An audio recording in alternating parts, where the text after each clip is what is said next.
Hey guys, እንዴት ናችሁ? I am making this video. ሰዎች እዩኝ በእናታችሁ ለመጀመሪያ ጊዜ ሸራተን ስገባ እንደዚህ አይነት ጫማ ነበር ያደረኩት።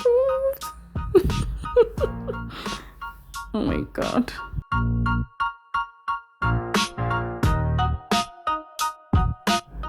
ያው ሳላስበው ነው የሄድኩት። በርግጥ ሸራተን ሄዳለሁ ብዬ አልነበረም። ከቤት የወጣሁት ወካ አረጋለሁ ብዬ በወጣሁበት ነው። በዛው ሸራተን ይዘንሽ ሲሉኝ የኔ ነገር እንዴት እምቢላለሁ ብዬ ሰው ቢቀርብኝስ? I cannot stop it.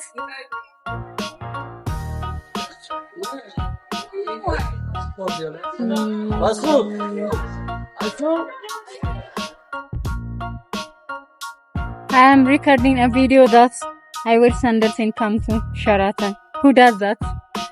Who does that? Only me ይመስለኛል።